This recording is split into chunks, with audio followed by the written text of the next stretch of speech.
I think what's interesting to me about these parables is that there are so many times when we tend to wander. And we wander day to day, that we wander through our lives, and at times when we wander through darkness. And very often we can feel lost. Chris is one example of that. Chris Sewell, his life was going pretty badly.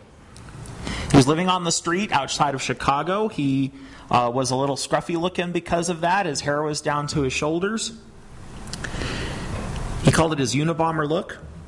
And he was living in a wooded area just outside of Chicago. Now, he had access to a laundromat, so his clothes were usually pretty clean, but he was living in the woods, so he tended to smell a little bit like the great outdoors, and he looked a little bit wacky.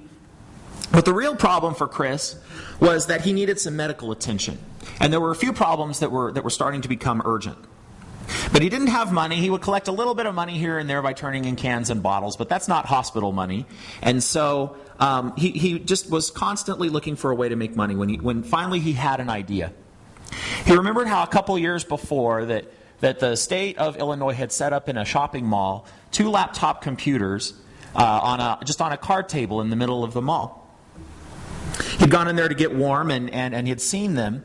And those laptop computers were set up in order for people to look on a database to see if the state was holding any money that was owed to them that they didn't know about. Now, you may not realize this, but this is actually a pretty common thing. Very often people have money that should be coming to them, but somewhere along the way it's been lost in the mail. Utility bill refunds, tax refunds, lost checks, all of it owed to people and institutions. Lost money. So Chris decided he would start looking up lost money for people. He knew he didn't have any coming to him himself, but he figured he'd find other people's money for him, particularly doctors and healthcare professionals, and then he would contact them and let them know the good news that there was a check that was on its way from the state of Illinois. And in Chris's words, he was hoping that he would let people know, and they would say something like, "Oh, wow, that's great, thanks. What can I do for you since you've done this nice thing for me?" And maybe he could say, "Well, I've got these medical problems. Could you just see me?" Now, it's worth mentioning that Chris was really good at this. He found hundreds of reimbursements to doctors' offices from Blue Cross Blue Shield. He found lost trust fund checks. He even found 100 checks that were owed to the hospital itself. But when you tell the hospital about them, he'd always get basically the same reaction: silence. People still just saw a homeless guy standing in the hospital ward trying to tell him this stuff. Other people thought that maybe he was crazy and they'd tell him to buzz off, or maybe he was doing something that was a little bit shady. Some of them thought it was a scam. And so things weren't working. And he tried wherever he could. When his local PBS station had their yearly television drive, he called them and said, "I can't give any money, but you should know that there's $1,000 that's waiting for you in the Chicago Telecommunications Authority account." The pledge taker hung up on him. One afternoon, he even figured out that there was a $610,000 check waiting in an account that was owed to the city of Chicago. It was so much money that the comptroller honored him with an old-fashioned letter of commendation that was given to him in a ceremony. When he heard about it, Chris thought, he didn't even know that there was such a thing as a letter of commendation. He figured, he said that it was something that really was just something that Commissioner Gordon would give Batman every now and then, but not something that existed in real life. But there was a press conference, which was a big deal. Not because of all the pomp and media taking pictures, but because Chris had not had a conversation with somebody in 2 weeks. And this wasn't even that unusual. Before he had there had been a time when it had been 3 months since he'd been able to get someone to talk to him. So as Chris put it, at the ceremony, he just tried to soak it all in. City comptroller gave him the recognition, and in doing so, created a little place for him in society. That somehow he was a little bit less lost. Which is what I think is really powerful about Chris Sewell's story. Here's a guy who is helping people find money that's lost when he was lost more than anything else. I think that's what Jesus is talking about in Luke chapter 15. The Bible really does cover the whole scope of the human condition. Jesus' teachings in the Gospels, I think they really do speak to the full range of things that come up in our lives. But here in Luke 15, he tells 3 parables that really get to the core of what is important and what is true. Now, we're going to talk about 2 of them today. The third one is the prodigal son. I just think that's a parable that deserves a week to itself. But it's important to note that these are 3 parables in which a figure who we're supposed to understand as God is searching for something very valuable that's lost. Now, it's important to know what's meant by lost. Lost in the English language can mean many different things. It can mean that something has been misplaced, like a lost set of car keys. Or it can mean being turned around or unsure of one's location, like getting lost on a backcountry road. Or it can mean ruined or destroyed, like a lost cause or the lost city of Atlantis. Now, it's important to know that the Greek word that Luke uses in which Jesus describes things as lost is something like the first 2 definitions and not the last one. There's a separate word for that. Now, this is important because church people like us have the tendency to talk about the lost a lot. And it's important that we remember that with God, no one is a lost cause. No one is so far gone that they're just lost. When the Bible talks about lost people, the Bible is talking about people who are turned around or misplaced. They're not gone forever from God's love. So here we have Jesus talking about people who are lost. He's getting ready to teach, getting ready to have church, and there are 2 groups of people that have shown up, which tends to happen in stories with Jesus. One group is the potluck set, the Pharisees, the religious teachers. In other words, people like you and me. And there are other people there too. There are tax collectors. There are sinners there. There are people who would not normally be welcome among the respectable crowd. These are people whom we'd want to turn our noses up at, and we'd call them lost, but we wouldn't be talking about them in the positive way. That's at least what the Pharisees say, and so what the Pharisees think. And so Jesus, he starts off with these stories about a shepherd who loses a sheep. Now, if you have 100 sheep and you lose one, that's a big deal. It's your livelihood. It's important. Jesus tells about a woman who loses a coin. She needs that coin to make ends meet. So she upends the whole house looking for it. It was precious to her. I remember back, I think I must have been about 12 years old when this happened. Me and my brother were messing around. My parents weren't home. And we found up in their closet this envelope, and it had money in it. This was better than Christmas. And there was a lot of money in it. I would venture to think there was probably more than $200. And so we each, let's just each take 120 out. No one's going to know, right? How long do you think that lasted? My mom was home for 10 minutes. She sat us both down. That was the beginnings of their Christmas fund for the year. And so she knew exactly how much was in there. She was pretty nice about it considering what had happened, because she was so happy that the money had been found, that it wasn't really lost. Jesus tells these stories about people who are happy in that way. Folks, Jesus is saying here that when we talk about people as being lost, we have to take care to see that God finds all of us, from the best people here to the worst, all are precious and valuable to God. It doesn't matter who a person is. From all of us here at this church, to the crowds of people who are meeting at the bigger churches in Amarillo with the rock and music and the big budgets, to the people who gathered yesterday for worship at the mosque down on Sansi, to the people who never come to worship anywhere, to the junkies who may not even realize what day it is, to the people sitting in a jail cell out at Potter County Detention Center. All of us are sheep in God's fold. All of us are valuable to God. Even if we're lost, even if we're turned around, we're still His sheep. We'd best keep that in mind, especially when we have the audacity to talk about being the church. Because first and foremost, the church's business is extending a hand to people who feel lost, who are turned around and need help finding their way. If we are not doing that, we are failing. There are a lot of great things about church. I love worship. I love Sunday mornings.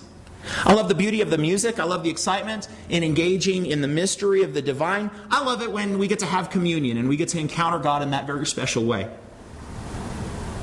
But as great as all that is, it is nothing compared to the importance of helping people see that God's love is seeking out all of us and helping us find Him. I like the fellowship that comes with church community. I like the ways that Bible study challenges us to better living. I like the feeling of walking into these doors and feeling like I'm known by somebody. There's nothing wrong with any of that. But in Jesus' words, we see that God is way more concerned with the ways people get lost in our world. He is way more concerned with how people are made to feel unworthy of God's love. We are in the business of helping people find their way in the midst of lostness. So we'd best be careful not to slip into the mode of thinking like these Pharisees in Luke's story. We'd best be careful not to think that we're good church people and the people out there are a lost cause. Last week when I was in Albuquerque, I was able to have lunch with a friend that I grew up with. We did the same basic extracurricular activities in high school, which is to say, he was just as big of a nerd as I was growing up. And we were really good friends. And he grew up in a church that was, you might label it a little bit fundamentalist or very strict on moral issues. He likes to go, I remember growing up, he and his church liked to go picket at movie theaters when there was a movie that they thought was somehow immoral. In fact, he would poke fun at me pretty often for being a wishy-washy, gotta love everybody, never criticize anybody Methodist. It was nothing mean, it was just a little jab, and I think you know that that's what we're kind of known for sometimes.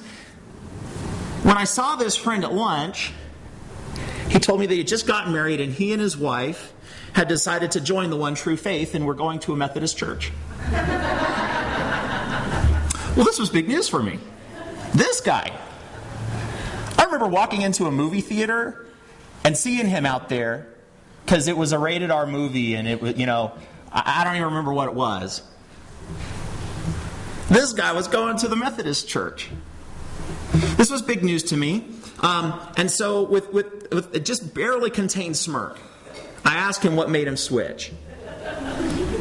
And here, I can't remember exactly what he said, but this is more or less what he said. He said, I just couldn't be a moral crusader anymore. I just began to feel like it wasn't worth the time or energy or anger or defensiveness. I didn't have the time for it because the more I got to know the world, the more I realized that people were hurting or broken. The problems of the world, the problems in people's lives. It's not like people had set out to be rotten. They just got lost along the way. And I couldn't be angry at that because I get lost along the way too. I want you to know, I'm proud of being a wishy-washy Methodist. I'm proud of being known as part of a group where everybody's welcome. Because whereas some people would say that sets the moral bar low, I would argue that it sets the love bar very high. And that's worth it. There's always a time for us to challenge people into a better way of living. But we have to start with love.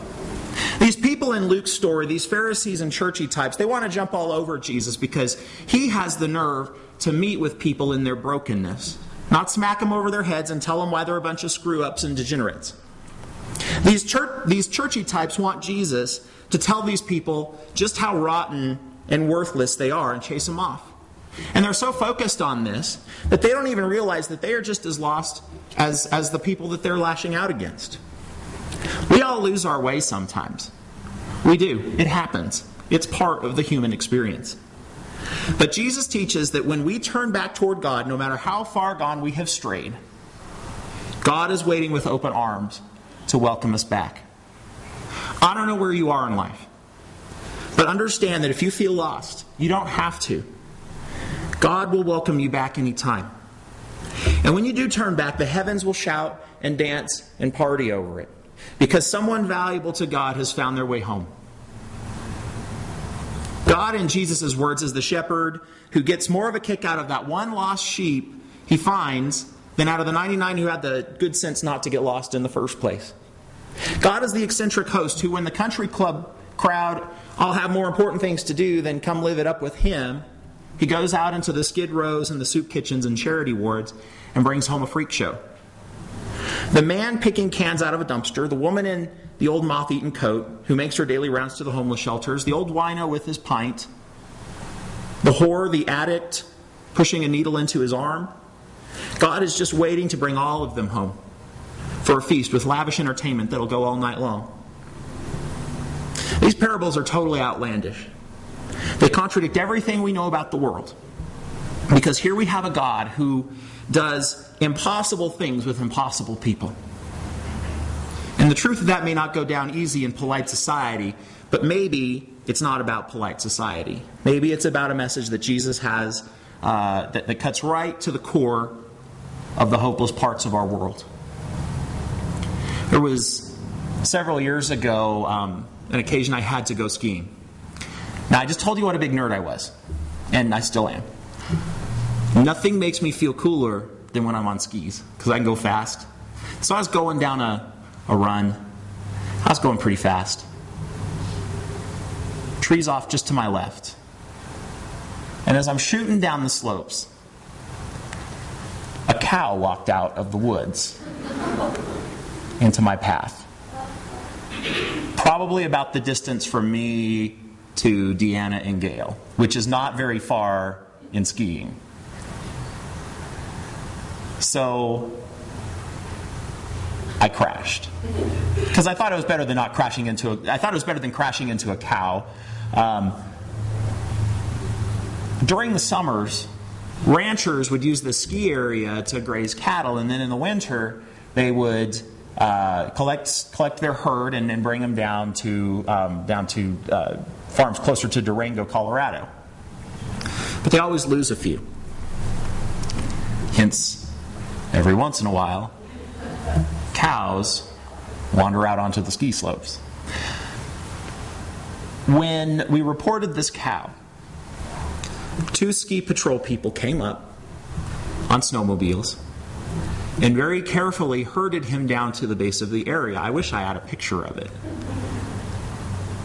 Imagine how happy that farmer was because he had one more cow